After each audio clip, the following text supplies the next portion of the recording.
This morning, a failed assassination attempt on former US President Donald Trump. A gunman opens fire at a rally in Pennsylvania. Donald Trump struck on stage. We have breaking, rolling coverage. 2 confirmed dead. The shooter neutralised a rally attendee killed in the gunfire. The US erupting. We have all the reaction, what this means for the race for president, and Australia and the world reacts. Special breaking coverage throughout the afternoon here on 7 News. This is 7 News with Angie Asimus. No, it's Angela Cox and Michael Usher here. Good afternoon. It's just gone 12 p.m. and you can join us with our rolling coverage. Former US President, as we've been reporting all morning, Donald Trump has survived an assassination attempt at a campaign rally in Pennsylvania. Here is what we know so far. A shooting at Donald Trump's rally in Butler is being investigated as an attempted assassination of the former president and presumptive Republican nominee, law enforcement officials say. The shooter is dead. Also, a Trump supporter was killed. Now, Trump's campaign says he's fine after being rushed off stage and checked out at a local hospital. President Biden spoke just a few hours ago and says he was relieved that Donald Trump is reportedly doing well and has held a brief press conference. He has condemned the attack as sick. Trump and his team have just released a new statement, in fact, in the last 10 minutes, saying that he's fine, and it says that Mr Trump plans to proceed with the Republican National Convention. That's in a different state, and it's set to be held there from Monday to Thursday. Let's go to Miley Hogan now in our US Bureau. Miley, obviously new statements coming through, and probably not surprisingly, Donald Trump saying that he's pushing on. He's left hospital and he's headed to the Republican National Convention. Yeah, that's correct. Despite this assassination attempt, despite someone trying to kill him, he is going on. He is pushing forward. He will be at that convention in Milwaukee. It is a major event. He will be he will then that's where he'll become the proper Republican nominee to run for president. We're also expecting him to announce his vice president as well. So it is a very important moment in his election campaign, and he'll be heading into this knowing that someone has tried to take his life. We can assume that security at that event, we can guarantee that security at that event will definitely be ramped up. US President Joe Biden seen there speaking. He came out and did a press conference to address what happened there, condemning that violence. And I believe we're showing you now images from inside. This, I believe, has been taken from someone's mobile phone. I just want to talk a little bit about the investigation and where we're at with this. What we know is that it's been reported that an AR-style rifle has now been recovered from the scene. We also know that that shooter was not inside the rally. So that is 2 major developments that we have now got. There's also been that vision as well of a counter-sniper on the other side that appears to be pointing their weapons over there as well. A lot of people at that rally who saw all of this unfold. Let's take a listen to how they recount what happened. Trump was talking, watching him. I heard pop, pop, pop. I thought it was like a cap gun. And my son's like, gun, get down. And next thing you know, everybody around us was down. And then once we got down, we was up at the top of our bleacher. The men were yelling to all the snipers and all the cops to come over. After we got down, like my mom said, there was 2 people down. They were calling for medics. I heard the shots. I thought it was firecrackers to begin with. Somebody over there was screaming, he's been shot, he's been shot. So I made my way over. I said, I'm an emergency department physician. Let me help you. There's a helicopter coming in to get him. I got people there really helpful. I got Was there only one person shot that you saw? Then I did CPR, did chest compressions as well as I breathed for him. Terrifying moments for those supporters that were inside there, and of course we know that one of those supporters was killed during this event. Thank you, Marlene. Let's go now to our US Bureau Chief, David Woiwod. David, you couldn't make any of this up, what we've seen in this whole campaign, everything, the debates going ahead before this Republican convention where he would normally just be getting nominated as the candidate that's going forward. But how much of a hero's homecoming is it going to be when he goes to Milwaukee and he is officially confirmed as the Republican nominee? This is going to be incredible, the scenes here in Milwaukee over the coming days. It begins on Monday. It will last for most of the week. Donald Trump is slated to actually speak and address his party faithful on the final day of this Republican National Convention. We've just had a word from his team as well that he will be attending, so he is good enough to actually be here. He is looking forward to it. We have also seen plenty of response as well to these shocking assassination attempt on the former president today. Every senior Democrat as well. These are opponents of Donald Trump. Up and down the ticket, we're talking Senate leaders, House leaders, and almost every other congressional leader now has come out to condemn this in the most forceful way. But we've also heard from the US President Joe Biden earlier today. Have a listen. I've been thoroughly briefed by all the agencies in the federal government as to the situation, based on what we know now. I have tried to get a hold of Donald. He's with his doctors. Apparently he's doing well. I plan on talking to them shortly, I hope. There's no place in America for this kind of violence. It's sick. It's sick. It's one of the reasons why we have to unite this country. We cannot allow for this to be happening. We cannot be like this. We cannot condone this.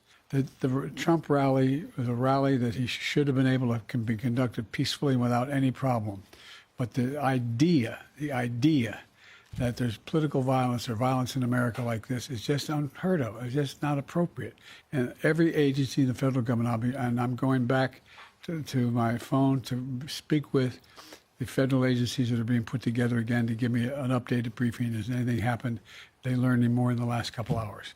So thank you very much, and I hope I get to speak to him tonight, and I'll get back to you if I do, okay? Mr. President, do you think this was an assassination attempt? I don't know enough to. I have an opinion, but I don't have any facts. So I want to make sure we have all the facts before I make any more comments. Thank you. Are you worried, President? Was the security failing, Mr. President? Now, that was obviously a few hours ago. We have since learned that, yes, it is indeed an assassination attempt. Obviously, the president didn't have all the details just then. Joe Biden condemning these actions in the strongest possible way today. He has called it sick. It was a forceful rebuke of these actions from Joe Biden today. And also very nice, I think, that he has said that he will be attempting to reach across that party divide and actually speak to his biggest critic at the moment, of course, Donald Trump, a man who only ever refers to him as Crooked Joe, so that is quite nice. We're also hearing in the past few moments that the president is cutting his weekend short. He'd been up at his house in Delaware, and in the next half hour or so, he will be heading back to the White House tonight, guys. Seeing these incredible pictures that you showed us earlier of the video, the moment the Secret Service shot dead the shooter. What I find strange about this, we understand that the shooter was on a roof outside the perimeter, but given this is a field, how there weren't Secret Service agents on the roof where the shooter was, it seems quite remarkable, given the level of security that you and I both know happens at these events. It is incredible, isn't it? Obviously, this was a blind spot for whatever reason, and that will be the subject of this investigation now. How exactly has this happened? We know that the head of the Secret Service is now being called in. There will be a congressional hearing over this as part of a separate police investigation as well. People want to know what were the failures here, what has gone so horrifically wrong to allow this person to take up that position. And we've seen that position now. It appears to be on the top of a shed. They are crouched down, and we also know that an AR-style weapon was also found on the scene. So how that has happened is going to be a major focus of this investigation now going forward. But pointing to those pictures that you were just talking about there, Ange, an incredible view from the crowd. We see Donald Trump speaking on the stage. Those pictures we are now so familiar with. He swats away what we now know are bullets, and then you see within milliseconds that Secret Service detail in the background on the rooftop firing back across the crowd towards that shooter. David, I've seen an incredible interview that the BBC has done with a witness who wasn't actually at the rally but was at the festival and was sitting there trying to hear what Donald Trump was said. Incredible account of what he saw. I think we've got the tape here. Let's play it. We couldn't see him, but we could hear him. So we walked up, in probably 5 to 7 minutes of Trump speaking. I'm estimating here. I have no idea, But we noticed a guy crawling, bear crawling up the roof of the building beside us, 50 feet away from us. So we're standing there, we're pointing at the guy crawling up the roof. And he had a gun, right? He had a rifle. A rifle. We could clearly see him with a rifle. Absolutely. We're pointing at him. The police are down there running around on the ground. We're like, hey, man, there's a guy on the roof with a rifle. And the police were like, huh, what? Like they didn't know what was going on. We're like, hey, right here on the roof. We can see him from right here. We see him. He's crawling. And next thing you know, I'm thinking to myself, why is Trump still speaking? Why have they not pulled him off the stage? I'm standing there pointing at him for, 2-3 minutes. Secret Service is looking at us from the top of the barn. I'm pointing at that roof, just standing there like this. And next thing you know, 5 shots ring out. Just remarkable. His name's Greg Smith, being interviewed by the BBC there, but asking the obvious questions, why he was up on that roof and why the Secret Service hadn't seen him. I mean, that is just damning testimony, isn't it? That person has watched it all unfold in real time, and he was wondering the whole time, where was the Secret Service detail? And people from Donald Trump's campaign, they will be asking that tonight, but so will politicians right across this country. They rely on the Secret Service detail to provide that level of protection, particularly more senior ones.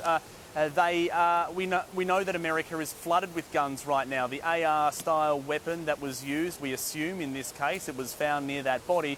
It is the gun of choice here in America. So many people use those rifles and the amount of damage that they can do. But to hear that man there actually go through it and watch it and wonder where was the Secret Service at that time, that is incredible, and that will be a major focus of this investigation. It has to be.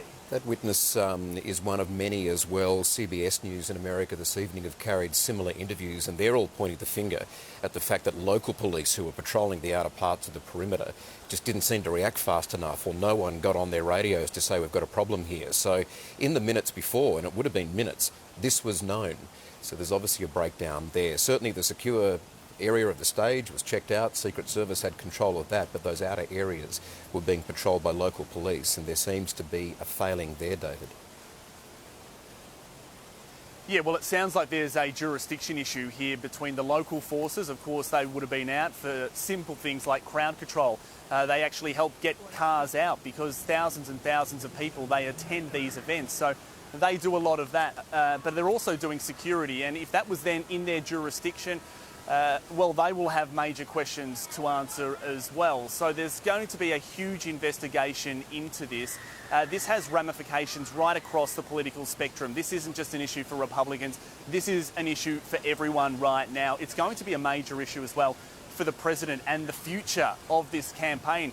In so many ways, this campaign had been heating up, and there had been calls for the president to do more crowd work, to get actually out there and speak to people. Well, I can tell you right now that the Democrats will be rethinking that tonight after what has happened, and I assume that Donald Trump's team will be taking added precautions as well. This is a major failure in the security services, and that is going to be looked into quite heavily, I'd imagine.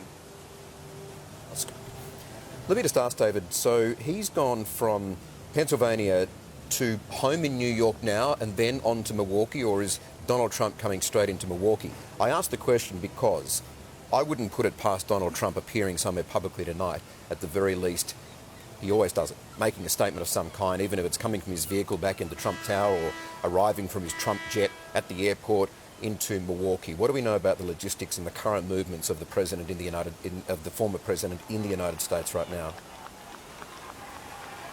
What we know is that he left the hospital an hour or so ago. We saw his motorcade actually leave. We know that he's due here in Milwaukee in the coming days as well.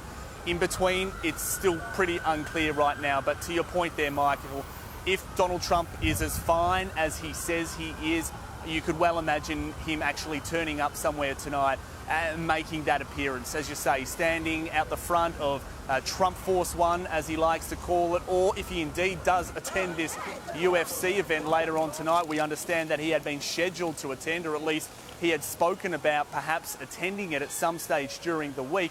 It would not be entirely shocking. This is a man who knows the power of images. He is a man who is a master of television and a master of persuasion in so many ways, and he will be using this moment. He will not let this moment go to waste. So to your point there, Michael, I wouldn't be at all shocked if we do indeed see the former President of the United States, Donald Trump, at some stage tonight. Yeah, David, just for our viewers, give us an idea of timings in the United States right now, time there, time in New York, time that this will happen this afternoon.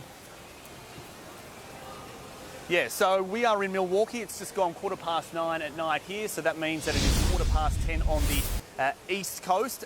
So in New York, it's getting quite late. A little bit of a crowd, I understand, had been gathering around Trump Tower, of course, in Manhattan there to show a little bit of support, of course.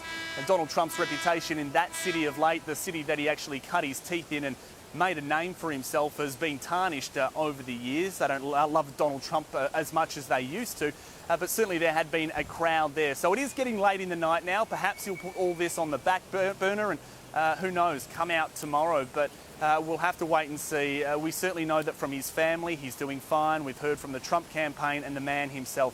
He's doing okay. That is the good news. And the big question now is, when will he make that next public appearance? Yes, and we're just looking at those live shots outside of Trump Tower in New York with extra security. And no doubt they will be ramping up security in Milwaukee, where you are for that convention, the Republican convention. We are about 10 minutes away from hearing from Prime Minister Anthony Albanese, and we will be taking you to that press conference as soon as it happens.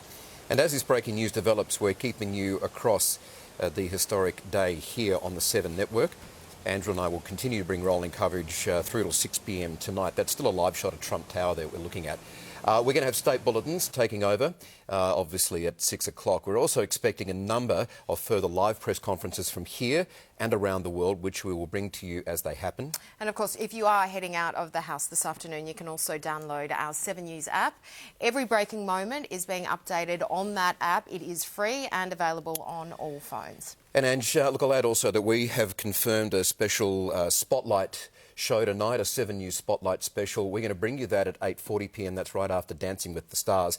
That will cover every breaking major moment of this historic event. And obviously, as the United States comes into its new morning, there'll be lots of reaction there. So you're covered here across 7 News on our on-air broadcast platforms and digital as well. Let's go now to political reporter Rob Scott, who's in Canberra.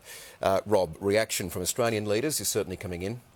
Yeah, and we've just got word from the Prime Minister's office, as you mentioned a few minutes ago, that he is going to be standing up, giving a statement here from Parliament House in the Blue Room. A statement is what we've been told. Not sure if he's going to take questions. In the meantime, we have this from him online, saying that there is no place for violence in the democratic process. I'm relieved to hear reports that former President Trump is now safe. We've also heard from former Prime Minister Scott Morrison. Of course, he and Donald Trump they enjoyed a pretty close relationship when they were both in office. Similar sentiment to Anthony Albanese. Saddened, shocked and appalled at the attempted assassination of President Trump. Prayers for him and his family today. And another former Prime Minister, Kevin Rudd, now our US ambassador, with a similar statement. All Australians are shocked by the attack on former President Trump at his campaign rally this evening in Pennsylvania. Violence has no place in our democracies. Now, on air this morning on breakfast television, a couple of government frontbenchers, the Treasurer Jim Chalmers, the Industrial Relations Minister Tony Burke. Jim Chalmers was actually live on a program this morning when this shooting took place. Let's have a look at what their reaction to this incident was. These are extraordinary scenes, and I hope that former President Trump is okay. You can see the professionalism with which the Secret Service has responded to that. I think it's heartening to see that he had his arm up and he was able to, he was mobile. but we hope that he is okay, and these are extraordinary scenes. We're worried about the events today in terms of the safety of the people involved. The United States has always been a robust democracy, and our alliance with America has always continued regardless of the different administrations who have been there from time to time. So we don't look to play a role in their elections in any way. The opposition leader, Peter Dutton, is not in Australia. He's actually in Washington, D.C. Today. He'll be there until Tuesday. He's there for the Australia-America Leadership Dialogue. We haven't heard from him in person. His deputy, Susan Lee, is holding a press conference shortly. But in the meantime, he has released a statement on his social media account. I'll read that to you. I send my best wishes to former President Trump after the shocking attempt on his life. It is a relief to see his statement, and I wish him a speedy recovery. My thoughts and prayers for the spectator killed and others hurt. Violence has no place in our society. So interesting to see from the former Foreign Minister, now the shadow Foreign Minister Simon Birmingham, tweeted, politically motivated violence never has a place in free democracies. An interesting point for him. Once again, many Australians will be grateful for our gun laws. So Anthony Albanese due to make a statement from the Blue Room here in Parliament House in the next 5 minutes. We'll bring that to you live as it happens. Okay, thank you. A lot of reaction coming in, isn't there, Ange? Yeah, absolutely. And as you said, we know Donald Trump's fine. We know one of his supporters was killed. Also now apparently 2 critically wounded in that, and his thoughts are with them. As we say, we will be going to the Prime Minister in a few minutes, but at the moment we will take a short break. Stay with our special coverage of the assassination attempt of Donald Trump. Here are live shots of Trump Tower where you can see security on high alert.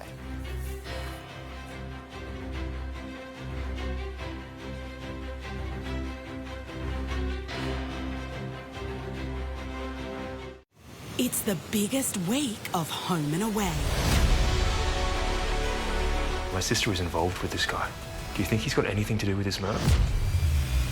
Someone help! Bender! I need you to call 000. I can't feel my legs. I'm pregnant. So what are you going to do? I'm not sure. I love you.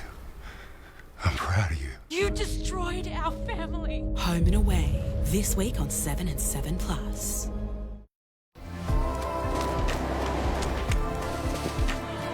The 42-year-old Sinead Diver. A superb performance. National record, yes. Wow. Quite phenomenal. Hey, Sue! Bev, you're sitting on a monster. It's my superannuation from Australian Retirement Trust. Big, isn't it? I gotta get me one of those. Awaken your super with Australian Retirement Trust. Make the switch to Red Energy on your next move and unpack up to 15,000 bonus Qantas points. Call 131 806. When I was a kid, I loved cars. Still do. The 57 Cadillac Eldorado Brougham was the most advanced car in the world. Cost more than a Rolls. Hand-built with a stainless steel roof, cruise control, electric seats, and would you believe, air suspension. American iron. It's a passion Shannons understand. That's why they insure my daily drive, the caddy, my bike, even the house. Call Shannons on 13 46 46. Shannons, insurance for motoring enthusiasts. I've only got this $890 extra that H&R Block got me. No, it's the $2 shop, right? Huh? One magnificent dark fish. One magnificent $903 note. It's the extra that H&R Block got me. Oh, did you buy that kayak with the $642 extra that H&R Block got you? Yep. This tax time, don't do it all yourself. Huh. Switch to H&R Block and you could get more for sure. Did you know that respiratory syncytial virus, or RSV, is not just a childhood illness? Adults can catch it too throughout their lives. RSV is contagious and can be easily spread. Although often mild, RSV infection can be serious. It may result in severe complications in older adults compared with younger adults, even if the person considers themselves healthy. For more information about RSV, talk to your healthcare professional. Thousands of athletes will arrive in Paris for the Olympic and Paralympic Games.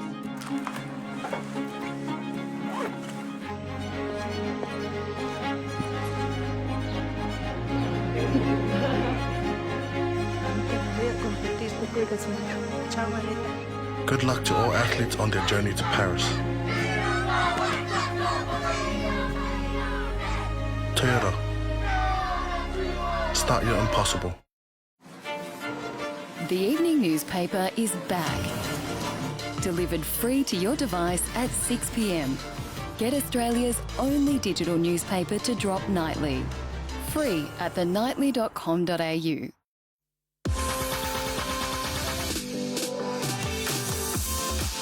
It's me, Dolly. Hi, I'm Jane Seymour. Incredible value with incredible products. Log on. Click on. Switch on. What are you waiting for? Start shopping today. Discover a world of shopping at TVSN.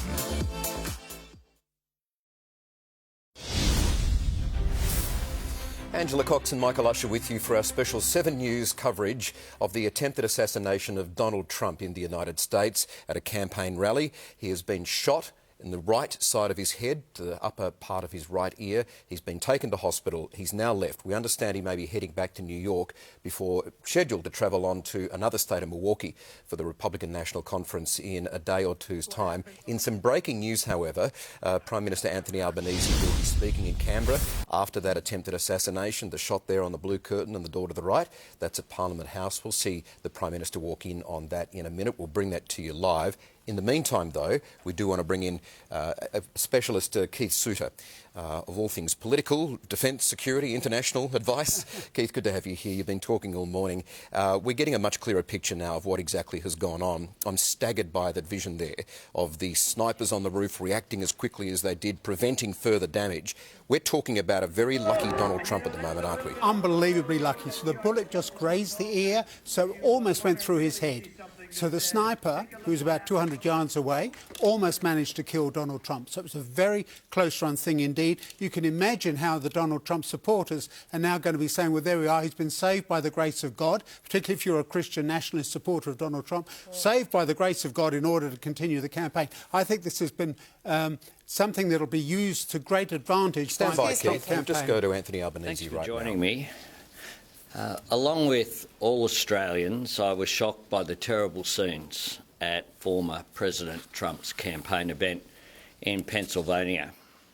I'm relieved by the news that the former president is safe and doing fine, and I wish him and his family well. I applaud the swift work of US security agencies. I'm also saddened by reports that a member of the audience has lost their life and other attendees have been injured, and I send my condolences on behalf of Australia to their loved ones in this time of grief. Let us be clear. The people at this event, the candidate, the crowd, the free press covering it, were all participating in the democratic process. In Australia, as in the United States, the essence and the purpose of our democracies is that we can express our views, debate our disagreements, and resolve our differences peacefully. We do so with respect for each other and in the spirit of a shared love of our country. Any act of violence is an affront to that and must be condemned unequivocally. This was an inexcusable attack on the democratic values that Australians and Americans share and the freedom that we treasure. These values are ones that unite our two countries. It's the basis of our alliance, is those shared values between our peoples as great democratic nations. And all Australians stand with our friends in the United States at this difficult time. Happy to take a couple of questions. Right, hang on, whoa. You've spoken recently about the increased political vandalism and whether that will increase to violence. Do the actions of today increase your concern, and will there be any changes to security here? Well, the security agencies will examine these events. There's a great deal of cooperation as Five Eyes partners between Australia and the United States. and I'm sure that there will be lessons to be learnt. I say again, though, we must lower temperature of debate. There is nothing to be served by some of the escalation of rhetoric that we see in some of our political debate, political discourse in the democratic world. It's a phenomenon that's not unique to the United States. And I just say we should be able to have political discussion and disagreement, do it respectfully, and that is really important. James? Have you spoken to Ambassador Rudd? Have you been briefed by Ambassador Rudd? What insights has he shared with you, or what insights maybe do you have, or reflections on the impact of this on the race? Yeah, I have spoken to Ambassador Rudd this morning.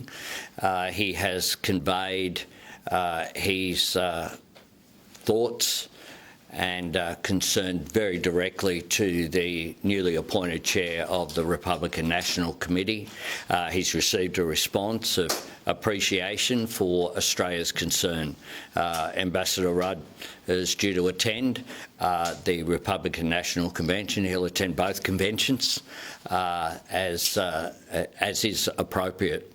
And Ambassador Rudd has done a rather extraordinary job of becoming known to all of the significant players in the United States, which is why he was able to have that contact immediately, and that is appropriate. I say with regard to political issues, this isn't a day for politics. This is a day to unite, to express our concern, regardless of one's political views.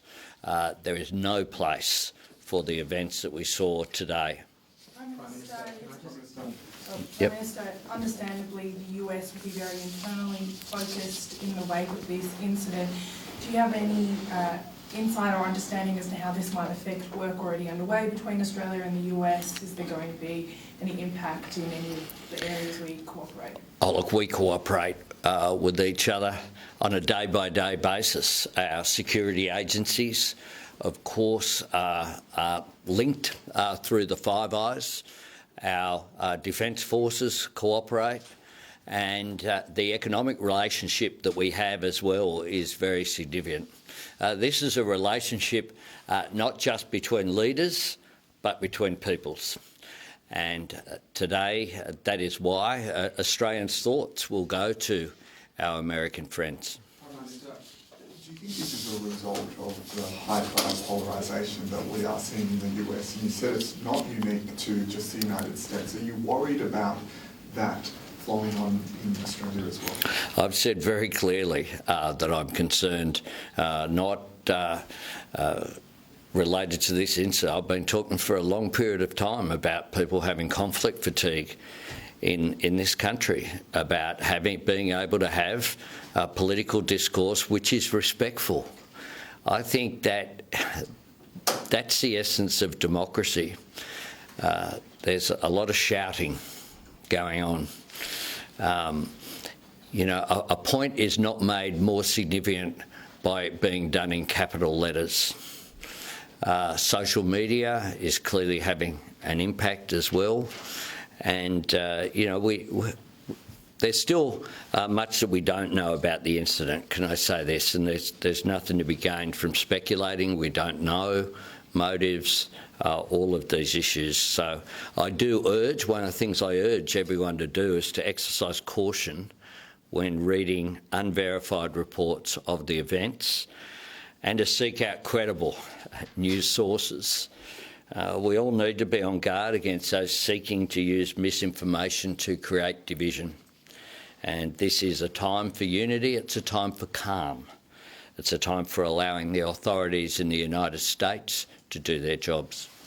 Yeah. Minister, a few weeks ago, experts warned that parliamentary committee into right-wing extremism movements that election-related violence in the US could have implications here in Australia.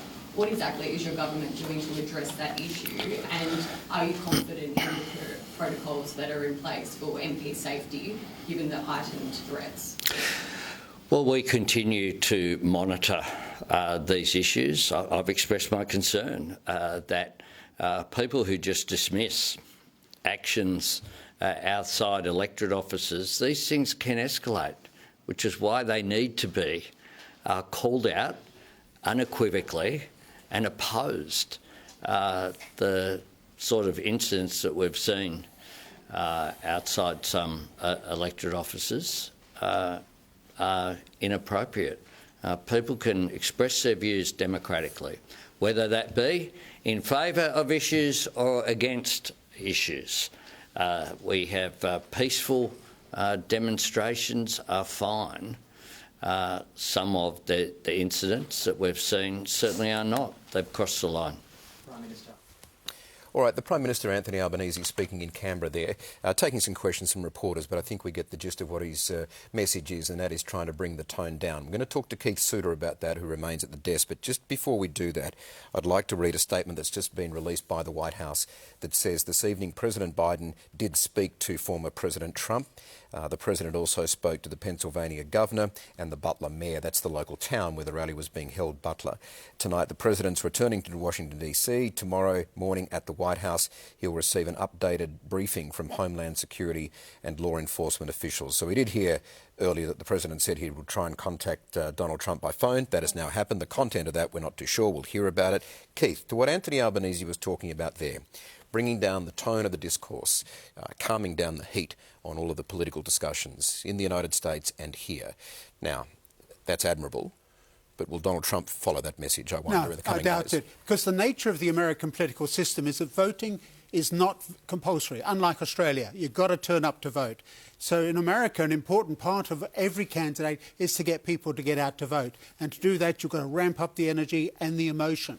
And this then feeds into it. So it's very difficult to try to cool things down when you really want to ramp up your supporters and make sure they bring their friends to the polling booth as well. And it's not just Donald Trump or Joe Biden's camp. I've just read a, I think, quite alarming tweet from Elon Musk, who said that the leadership of the Secret Service should resign because it was either extreme incompetence or it was deliberate, because he's responding to someone saying Secret Service has obviously let this happen because they're trying to assassinate Donald Trump. I mean, that sort of inflammatory language by the boss of X, I mean, and that's going to Americans, and the voters. That's not helping. It's not helping at all. And I doubt if it's a conspiracy, because the shot was so close to Donald Trump's ear and therefore his brain. I don't think that anybody would have... I don't think it was a conspiracy. It wasn't but the fact that Elon Musk is suggesting that on his own platform... I think we know Elon Musk to be just completely erratic, though, don't we? And most people will see through his messaging. Well, I don't know. I mean, I'm it's not all sure over, that people do. That's I don't think that... No, I think that some people will take that as saying, yes, there is a conspiracy involved. I think what he's tapping into, more the point that we're starting to see, is a lot of the Trump fan base, the supporters, angry that the Secret Service didn't act before. And how did no one see a sniper who, from some of the vision I saw, was wearing camouflage gear on a roof of a nearby building? How didn't they get to him first?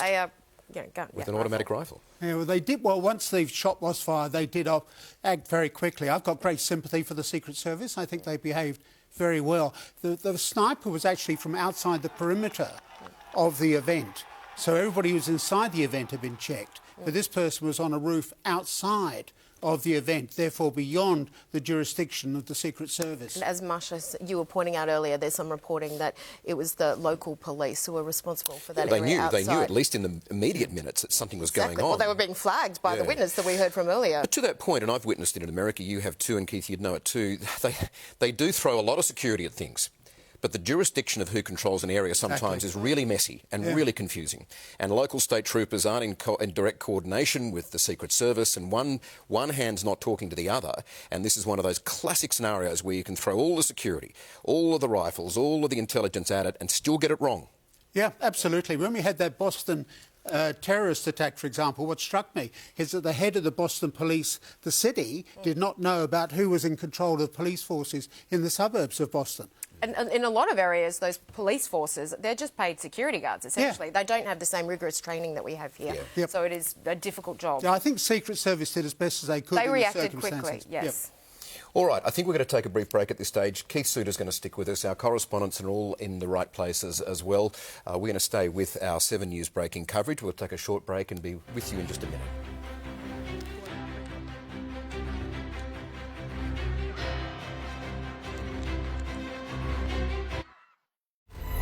Six new stars light up the dance floor. Who will soar to the top? You can sing, you can dance, you're just like an ever so slightly younger version of me. And who will flop? It looked like you were drunk at a party. Yeah, playing to my strengths. That was my favourite performance of the whole freaking night. New Dancing with the Stars tonight. That's it! That's it! Here we go! It's taken 4 years of training and over 17 hours of swimming to reach the shores of France. You can now use Afterpay in even more places. Like where? Like auto stores.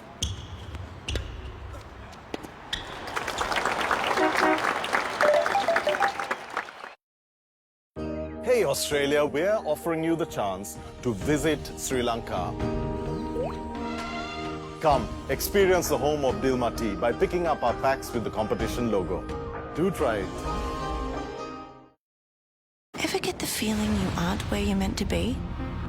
Open Universities Australia can help you take the first step.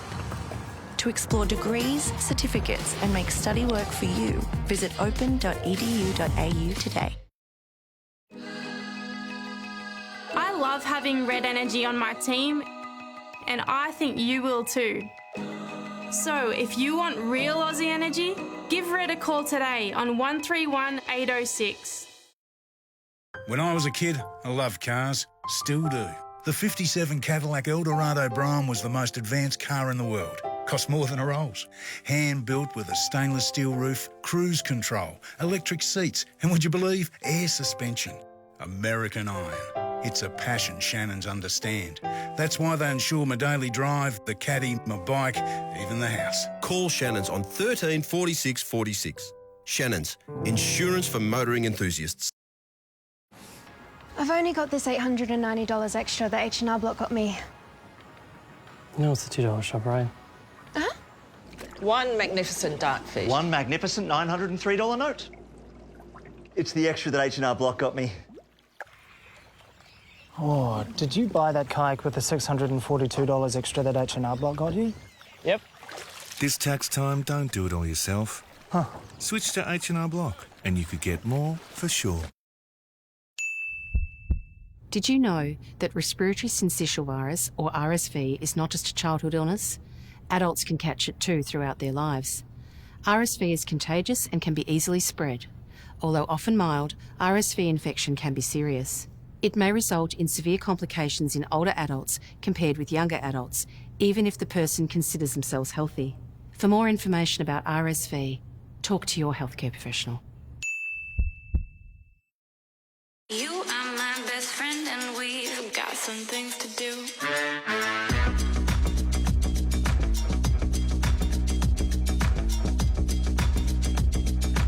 Hester, super with impact.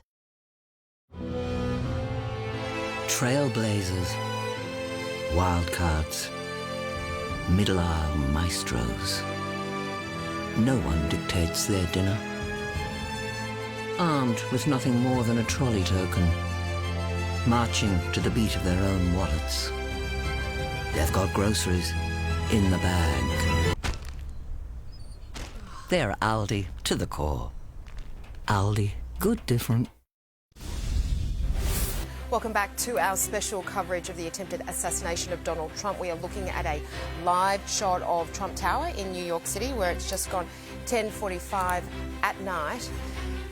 We want to... Interesting question at the moment, Ange, about exactly where Donald Trump is. We know that he was released from the Butler Memorial Hospital after a short couple of hours being checked over for that bullet wound to his right ear. The motorcade left.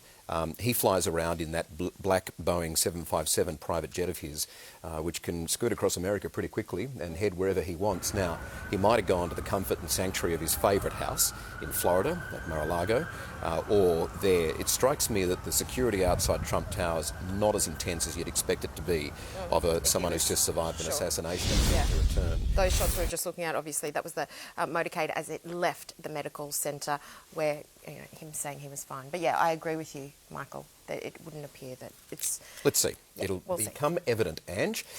Joseph Mine, let's have a listen to some New Vision now, was sitting in the stands behind Donald Trump at the rally and described the complete pandemonium at the moment the gunfire broke out. It was very confusing initially because, I knew it was gunfire, but I couldn't quite tell where it was coming from. It sounded like it was coming from behind the bleachers. And the man in the bleachers, kind of to the right of me in the bleachers, took a gunshot wound to the head. Was killed. And another woman, I don't know exactly where she was in the bleachers. I think she was either behind me or to the right of me. She got around she got hit in the forearm and hand, it looked like. But if she was wounded, she wasn't killed. It's something you don't expect. It's a bullet out of the blue, so it's very shocking. It's just, I think a lot of people in the crowd just thought it was fireworks going off. I knew immediately it was gunshots. I knew they were close, and then when I saw someone get hit and go down, that's when I knew it was probably serious. It was a lot of confusion. It's just massive confusion, throughout the event. I saw Donald Trump get hit. It looked like he was either, I was running my camera at the time, but it looked like he was just turning his head to the side, and it looked like he got grazed in the right ear with a bullet. I kind of saw that go on, and then I looked down, I saw that the man, had died in the bleachers. It was just complete pandemonium. There was a bit of a delay, there was a lot of confusion, but immediately, it seemed like more gunfire erupted. I couldn't figure out where that was coming from, and then, there was a state policeman there. I believe a SWAT team, showed up relatively quickly. They jumped to the side. There was a fence, it was next to the bleachers. They jumped the bleachers and started clearing the bleachers. And then I helped carry the body of the man down out of the bleachers, and they took him to a tent behind the bleachers. We put a towel over his head, but he's deceased. They put a towel over the man's head. The body was removed from the bleachers. Then the police came back, right after and tried to move the family, but they were all in shock. They weren't processing what was going on. Look what happened. The man was he was dead the minute he was hit. It was something that reminded me of the Zapruder film from Kennedy. It was his head snapped, and that was it. And I caught it out of the corner of my eye, and then there was just pandemonium. Again, it's Pennsylvania. You're out in rural Pennsylvania. You don't really anticipate this is going to happen. It happened. I think the problem is we have everyone seems very angry, and it makes you kind of I'll go to a Trump rally again, but I'll think twice. You definitely want to have your head on the swivel. It just seems like there's a lot of angry people out there, and I'm not shocked that this happened. I'm shocked that I was sitting there and it happened next to me. Obviously, you never anticipate that to happen. What happened? But it's just horrible. We shouldn't be at a level of political discourse in this country where this is going on. It feels like it's 1960 again. People believe that they know. He's bombastic. They don't really like him. He's a very polarizing figure. He has an abrasive personality. But I truly believe he has the best interests of the country at heart. And, you make a point. The man's a billionaire. He could be sitting like you said, he was sitting at the rally joking about it. He's like, I could be sitting in the Mediterranean on a yacht enjoying my life, but I'm not. I'm trying to help run the country. It puts in perspective there's a real cost for that. There's some people that really want him dead. That is a gripping account of what went on there. Just a very calm, level-headed witness to watching the whole thing and his concerns about obviously what happened, but also attending a Trump rally again. Yeah. And also a very important reminder that Donald Trump is fine after being grazed on the ear, but one of his supporters is dead and two are critically injured at this point. So let's bring back in David Woiwod, our US Bureau Chief, who's in Milwaukee where the Republican National Convention, the conference, is going to happen in a day or two. But David, as we cross to you, I just want to read what Speaker Mike Johnson, now he's the ranking politician in the House in Congress in the United States, this might start tapping into some of what is the building anger about how this all happened in the first place. David, I'll read it to you. You no doubt have it as well. In capital letters, the House will conduct a full investigation of the tragic events today. He then says the American people deserve to know the truth. We'll have the Secret Service Director, Kimberly Cheadle, and other appropriate officials from Homeland Security and the FBI appearing for a hearing before our committees ASAP. Now, that's the ranking politician in the United States right now beneath the president, calling, and he's a Republican again, angry, calling for how did this happen? Yeah, furious. Republicans are furious right now. They have some major questions, as does most of America right now. How exactly has this happened? How has that Secret Service detail that we are told are the best in the world at this job, how did they have such a major blind spot like this? So much so, we just heard from that witness who actually watched that person climb up onto that shed and then fire that weapon. So there are some huge failings here for law enforcement. There is very clearly some jurisdictional issues as well as to who was in control of that area outside of the perimeter. That is going to have to come into Mike Johnson's inquiry here, this congressional inquiry, calling on the leader of the Secret Service there to come in and give those please explains. Look, we're also just learning in the last couple of seconds as well that the FBI has now assumed the role of the lead federal law enforcement agency of this investigation now on the ground. So they are conducting that actual federal level investigation. That will also play into Speaker Johnson's inquiry as well. So a major development there. Look, we've also just heard from the White House in the past few moments, and President Joe Biden and his team have confirmed that they have reached out and now spoken to Donald Trump. We don't have any details surrounding that at the moment, but this was the president earlier today.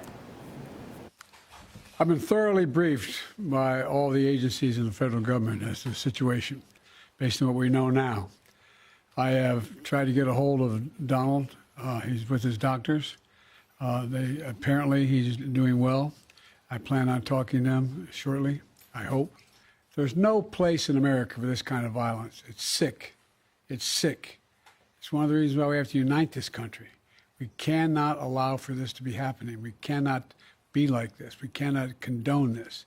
The Trump rally was a rally that he should have been able to be conducted peacefully and without any problem. But the idea that there's political violence or violence in America like this is just unheard of. It's just not appropriate. And every agency in the federal government, I'm going back to my phone to speak with the federal agencies that are being put together again to give me an updated briefing. Has anything happened? They learned any more in the last couple hours. So thank you very much, and I hope I get to speak to him tonight, and I'll get back to you if I do, okay?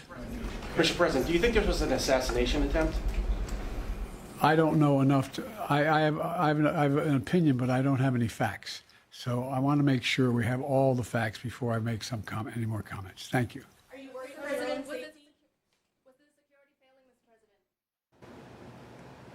Yeah, that was the correct response there from the President Joe Biden. That was obviously said a few hours ago, and we have learnt that the pair have spoken in the meantime since then as well. Very interesting to learn eventually what that conversation was like between the pair. Of course, they haven't had a lot to say directly to each other, although these are two men who have been at each other's throats now for years and years. Their conversations or their critiques of each other have been harsh. They have been brutal. There is certainly no love lost between the two. So it will be very interesting to understand and get a clearer picture of that conversation, what it was like. Were those thoughts offered graciously? Were they received graciously? It'd be very interesting to hear when we eventually pull back the curtain on that conversation, guys. David, I'm interested in just picking up on what you were talking about earlier about the FBI investigating the response by the Secret Service. I'm not sure if you could hear our conversation earlier with Keith Suter about Elon Musk sort of suggesting that the secret security leadership should resign because it was either extreme incompetence or it was deliberate. And then you go through X or Twitter and you see a lot of that, like this was some sort of conspiracy that the Secret Service let this happen because because they wanted Trump out of this race. Michael was sort of like, oh, who's going to believe that? But what are your thoughts, being on the ground there? Is this going to feed into those conspiracy theorists, those Trump supporters, admittedly the fringe ones, who believe that the election was stolen from him last time, and the ones that stormed the Capitol building? Is this likely to feed into that narrative? 100%. We already know that politics in this country has been poisoned to a level that we've never seen before. It has already been poisoned by misinformation, disinformation, flat-out lying, perpetuated very largely by that right-wing fringe, as you point out there, Ange. This is already playing into that. You don't have to look too far to see claims of conspiracy and staged elements here from both sides. This was perpetrated by the Democrats, or this was perpetrated by the Republicans to make the Democrats actually look bad in this case. So already that is now out there, and there are people, very sadly, who will be believing that, and they are at least buying into it. Of course, a lot of it is just trash. It is just bots online making up this narrative, but it goes to show that level of poison and mistrust and distrust within political discourse here in the United States at the moment, that we are even having this conversation right now. Certainly it is going to have to be a pretty clear explanation given by those Secret Service details as to how this has happened. We have seen these investigations before. We saw it at a major shooting in Uvalde because there was such a vacuum of information. That was that school shooting in Texas. We saw people actually come in and fill that narrative themselves, and that is already starting to happen in this case too. David, let's just go back to the moment, because that's what matters. There is some vision we'd like to show you that was captured earlier. We've got to remember here, Donald Trump almost died. One of his loyal fans has died, and we're going to blur that vision there, because this is the people trying to take that person out of the bleachers, sitting just over the right shoulder of where Donald Trump was standing on the stage. You can see them rushing that person out of there, severely wounded. We don't know whether that person actually has passed away, or one of the severe cases of being struck by the bullet and in the local Butler Memorial Hospital at the moment. But you can see the state troopers and the other paramilitary local police getting them out of the bleachers straight away. So in the aftermath of what was going on there, Donald Trump being rushed off the stage, then they realised that someone was critically wounded behind them there, and that's that moment which is worth showing. It just reminds us of the atrocity of this event, I think, David. Yeah, it was total chaos in those seconds, wasn't it? We saw the Secret Service rush in. They have attempted to clear those fairgrounds, that park precinct, as quickly as they could. There was total chaos on the ground. You can hear it from this footage now. You can hear those screams in the background. I was describing it to you earlier. There is a real carnival atmosphere to these events. There are often a lot of families within those crowds as well. So, yeah, to see that happen and unfold in that manner, it would have been total terror for those involved and those who saw this play out in real time. But also those Secret Service detail that rushed the stage there, they gathered around Donald Trump, and they have then picked him up and tried to rush him off as quickly as they can. You can see there, and also from that reverse angle of that Secret Service detail on that rooftop with that weapon, firing back towards the gunman, or the shooter in this case. They have responded within seconds. This is what they do. This is what they are trained for. This is the moment that they were ready for. But still, some major questions and some major failings here. All right, David, thank you. Stand by. We're going to keep crossing back to you as the night progresses there in the United States, heading around the 11 p.m. mark where you are. We will stay with our live coverage there. Just a bit of clarity too about where the shooter was sitting, or lying on the roof of the shed. It's only about 91 metres away from where Donald Trump was standing on the stage, so extremely close range, again leading to questions about how he wasn't spotted earlier. Stay with us, our 7 News special coverage of the attempted assassination of Donald Trump. We're back in a minute.